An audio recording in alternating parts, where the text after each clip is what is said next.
காவிரியில் தண்ணீர் திறந்துவிட வலியுறுத்தி தஞ்சையிலும் போராட்டம் நடைபெற்று வருகிறது. தற்பொழுது பழநெடுமாறன் அங்கு செய்தியாளரை சந்தித்து வருகிறார். அதன் நேரடி காட்சிகளை பார்க்கலாம். அளித்த தீர்ப்புக்கிணங்க காவிரி மேலாண்மை வாரியத்தை அமைக்க வேண்டிய மத்திய அரசு அதை அமைக்காமல் வேண்டும் என்று காலம் கடத்துகிறது.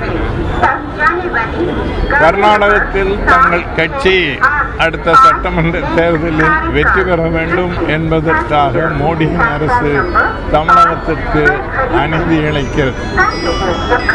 கர்நாடக முதலமைச்சர் கூட்டிய அனைத்து கட்சி கூட்டத்தில் இந்தியாவில் உள்ள அகில இந்திய கட்சிகளின் அம்மாநிலத்தை சேர்ந்தவர்கள் அதில் பங்கெடுத்துக் கொண்டுதான் தமிழகத்திற்கு தண்ணீர் தருவதில் என்று முடிவெடுத்திருக்கிறார்கள். தேசிய ஒருமைப்பாடு பற்றி வாய்களிய பேசுகிற அகில இந்திய கட்சிகளின் தலைவர்கள் கர்நாடகத்தில் உள்ள தங்கள் கட்சி தலைவர்களை கூப்பிட்டு கண்டிக்கவோ தமிழகத்திற்கு நியாயம் வழங்கவோ முன்வரவில்லை. அகில இந்திய கட்சி தலைமை தமிழகத்திற்கு ஓரவஞ்சனை செய்கின்றன.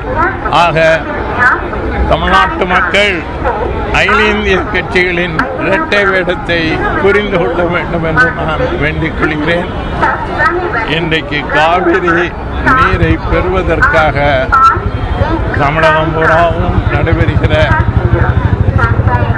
இந்த பந்த் போராட்டத்தில் அனைத்து விவசாயிகள் சங்கங்களும் அனைத்து கட்சிகளும் இதில் ஒன்றுபட்டு பங்கேற்பதை நான் வரவேற்கிறேன், பாராட்டுகிறேன். எங்களுடைய தமிழர் தேசிய முன்னணியும் இந்த போராட்டத்தில் பங்கேற்கிறது.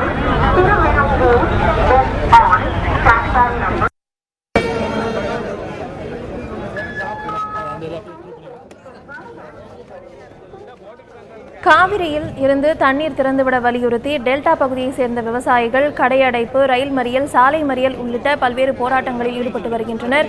தஞ்சாவூரில் ரயில் மறியலில் ஈடுபட்டு வரும் அவர்களை போலீசார் தடுத்து நிறுத்த முயற்சி செய்து வருகின்றனர். அது தவிர திருத்துறைப்பூண்டியிலும் 500க்கும் மேற்பட்ட விவசாயிகள் மறியல் போராட்டத்தில் ஈடுபட்டு வருவதால் அங்கு திருத்துறைப்பூண்டி திருவாரூர் தேசிய நெடுஞ்சாலையில் போக்குவரத்து பாதிக்கப்பட்டுள்ளது. தொடர்ந்து தங்களது போராட்டத்தை தொடர்ந்து நடத்துவோம் என்றும் அவர்கள் தெரிவித்து வருகின்றனர். அதன் நேரடி காட்சிகளை தற்பொழுது பார்த்தோம்.